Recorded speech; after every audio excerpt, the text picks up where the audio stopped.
ستاندار وردەکاری ئەو پێنج خاڵە ئاشکرا دەکات کە بەغدا و هەرێم لەبارەی نەوتەوە لەسەری ڕێککەوتون. ئەمریکا کۆتایی بە هاوکاریەکانی بۆ موچەی بۆ پێشمەرگە دەهێنێت. ئەسەدا لەبارەی سەرهەڵدانەوەی داعشەوە هۆشداری دەدات و ئەمریکا ئاگادار دەکاتەوە.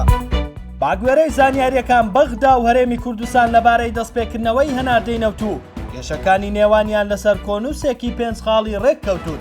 ستاندار وردەکاری خاڵەکانی نێو ڕێککەوتنەکە ئاشکرا دەکات. یەکەم، نەود لە ڕێگەی سۆمەوە هەناردە دەکرێت. دووەم، حەقی کۆمپانیاکان بۆ هەر بەرمیلێک $16 دەبێت. سێەم، کرێی کۆمپانیاکان لەو ڕۆژەوە دەڕوات هەژمار دەکرێت و دەدرێتە کۆمپانیاکان.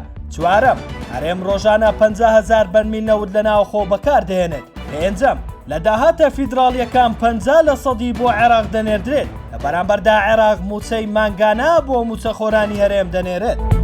ئەمریکا کۆتایی بە پێدانی موچە بۆ پێشمەرگە دەهێنێت. وەزارەتی جەنگی ئەمریکا لە راپۆرتێکدا شێوازی خەرجکردنی بودجەی ساڵی داهاتووی دیاری کردووە و سەبارەت بە هێزی پێشمەرگە ڕایگەیاندووە بڕی $61,490,940 بۆ ڕاهێنان و پرچەکردنی پێشمەرگە تەرخان کردووە. هیچ پارەیەکیش بۆ موچە دابین نەکراوە.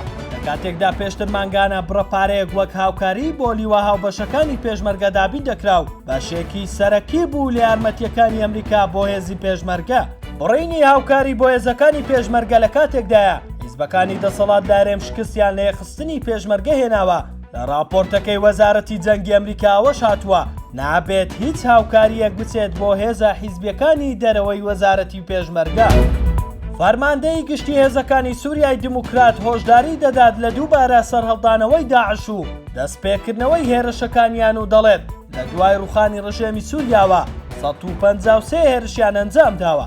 وتەبێژی فەرماندەی گشتی هێزەکانی سووریای دیموکرات ڕایگەیان لە ماوەی چەند مانگی ڕابردوو بە پاڵپشتی هاوپەیمانی نێودەوڵەتی ئەنجومەنە سەربازیەکانی هەسەدا 70 پرۆسەی سەربازی کێوماڵکردنیان لە ناوچەیەکی بەفراوان ئەنجام داوە و 95 سەکداری ئەو گروپیان دەستگیر کردووە.